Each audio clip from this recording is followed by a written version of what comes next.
border. It's been a bit hectic. I'm pretty sure we lost people at the Laos border, but we'll see. Well, I made it into Thailand. They took my bag off the bus. Mine was the only one. And I suddenly realized that one of my bags was missing. And it turned out they also had my big backpack. So I'm not sure why. Like, there's nothing in there. It went through security. It's fine. I've got it. But I didn't know the big bag was also off. I would have been like, this small bag isn't anything special, but the other one I need.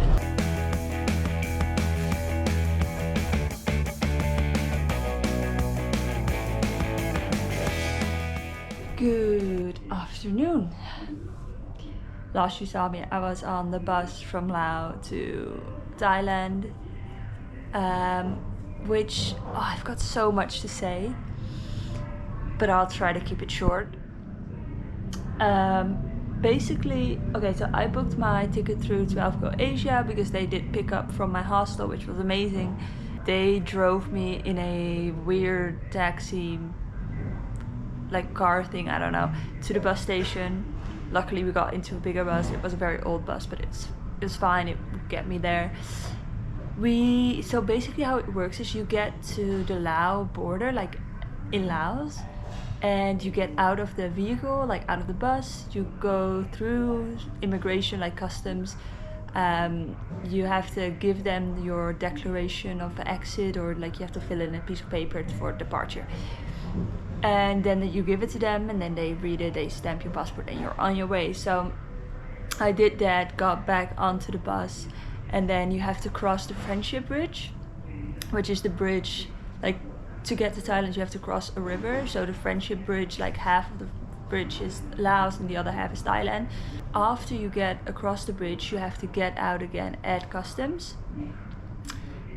Thing is, when we left Laos and we wanted to drive across the bridge, suddenly people were screaming in the bus, and I'm like, okay, what's going on? Like, there were maybe 3 or 4 like tourists on the bus, or not tourists, but like Westerners on the bus, who did not speak the language, and we just like, I don't know what was going on, but I saw 4 empty seats where previously people had been sitting, but I just assumed that they got a ride to the border and then went on their way. Like, they either had to be at the border or they, I don't know, got other means of transportation afterwards. I don't know.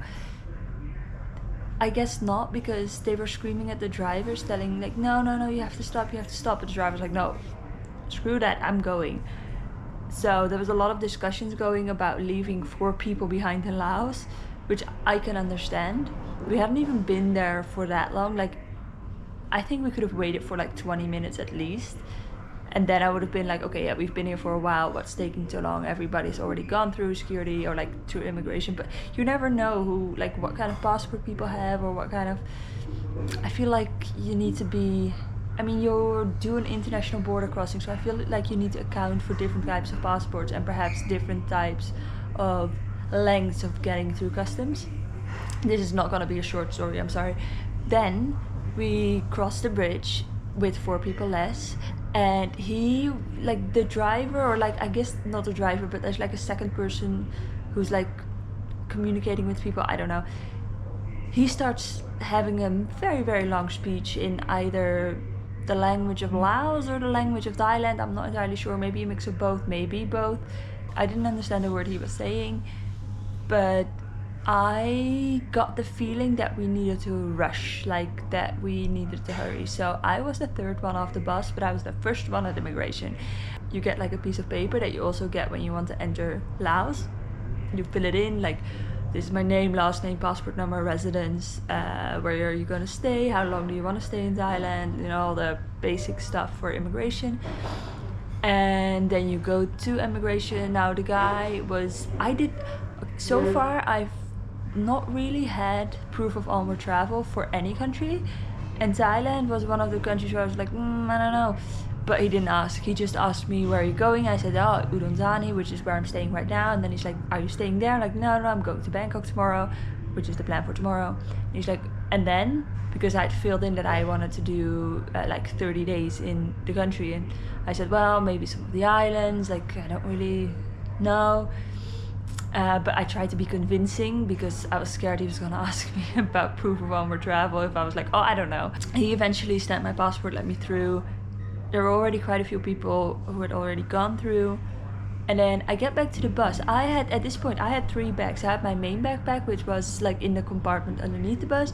I had my day backpack, which has all of my valuables. And then I had 1 bag full of snacks because I needed to get rid of some Lao kip. So I just bought a bunch of snacks for the journey and like for the next few days as well. The big bag was in the bus, like underneath the bus. My valuables I had on my bag. And then the bag with all the snacks I left in my seat because I mean I don't see the point of dragging it along. It's nothing valuable in there. If people want to steal like my banana cake, like fine, go ahead. It'll suck, but you know, okay. I get back and my bag isn't there, so I'm like, where is this bag? The lovely person next to me didn't really speak any English, and there's another woman on the other side of the aisle. And I just try to, and I don't know, they don't speak English, they don't really understand. So I try to find not the driver, but like the guy who coordinates everything. And then all of a sudden a guy comes up to me and he shows me a photo and he's like, is this your bag? And I'm like, yeah. I was looking for my food bag. So I saw it on the edge of the photo. I'm like, yeah, that's it. He said, okay, follow me. So I followed him. I thought, okay, if I've lost the bag, it sucks, but there's nothing of value in there. I follow him. He shows me to a place where there's luggage standing there. What do I see? I see my bag full of snacks, but I also see my main backpack. And I'm like, why would you take my main bag out of the bus without telling me? I don't understand. Everybody else's luggage was still on. My backpack they pulled off. Like everybody had suitcases, maybe that's why. But he's like, no, you need to put it through the x-ray machine. I'm like, yeah, if you had told me that, I would have brought it with me. But I was near ready because I did not want to miss the bus and like go around looking for this bag of snacks. I was like this close to saying, oh, you know, screw the bag with snacks. Wherever it is, I hope someone's happy with it. Let's just continue on and go. If I had done that, I would have lost my main backpack. I don't understand why you would take the bag out of the bus without notifying the owner of the bag. Especially since it was just my bag. At this point we've entered Laos, like I've got my bag and everything, put everything back on the bus.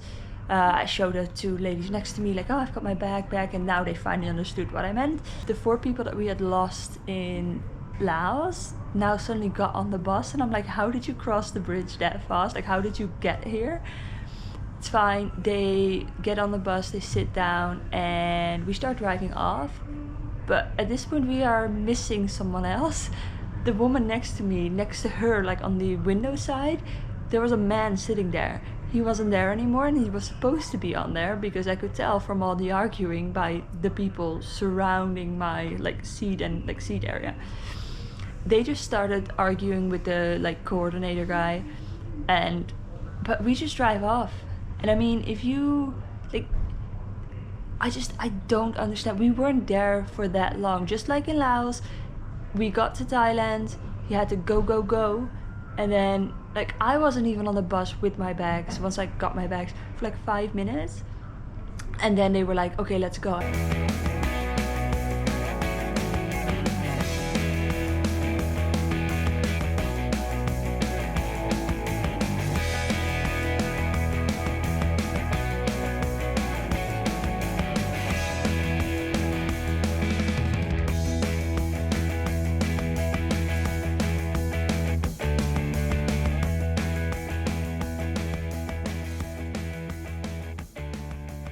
There was one thing I was hoping they would have at the market, and they did. It was mostly fish. Like there's so much fish, like sushi. I am not brave enough to try the sushi that is made and just laying out there. I'll leave that to someone else. But I bought mango rice, sticky rice. Oh, that didn't go well. Mango sticky rice. I've seen it in some of the other countries I've been to here in Asia, but I haven't really bought it because I feel like if I wanted to try it for the first time, it has to be here in Thailand. I was told that if it has the purple things, I don't know what it is, but then it's authentic. There's sauce on the side. I think it's gonna be good. This is not the angle, but I'm gonna prepare a bite and then pick you up. Oh, I thought this was gonna be easier. Of course not, mango is slippery. Oh, this could go better. Okay, this is a big bite. I'm gonna set this down and then quickly. Okay, here we go. Okay, I don't think this fits. That was just mango. Doesn't count. Mango's pretty good though. Now we do it.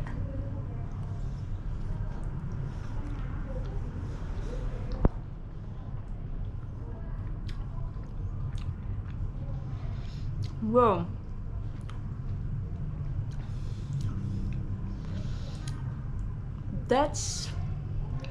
I love that. That's so good. I do feel like the proportions are a little bit off when I look at the, maybe that's normal, but I think that there should be a little bit more rice, less mango, but I'm not gonna complain about more mango. I love mango, I love fruit in general, but I'm gonna go for another bite. Okay, now I've got a bite with some of the white sauce. No, I spilled it. Okay, I think we're good.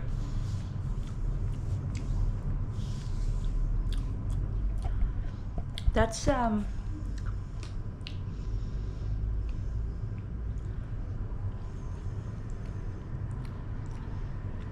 condensed milk, isn't it?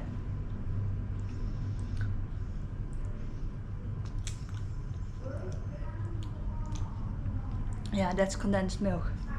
It's good. I think it's way too much sauce for what I'm gonna eat. I'm gonna keep eating this. I think I might watch a TV show, but first Thai food. I know it's not Thai food, like it's not a stir fry or a pad Thai or anything like that, but I'm happy. I'm so happy to be in Thailand. I think there's gonna be a lot of eating in Thailand, which I'm very excited about. I love eating, I love food. So, welcome to Thailand. This was only, I think I'm paying 15 euros a night. So let me show you what you get for 15 euros a night. You get a lovely, now very messy bed. You get a little desk. You get a fridge. You get all the storage space and then more for your clothes. Major plus, you've got air conditioning. You've got a toilet. You've got a shower down here, and it's very big. And then you've got a sink area over there. I think that's a steal for 15 euros. Like, do you see how big this shower is? Who needs this much shower space? But I'll take it.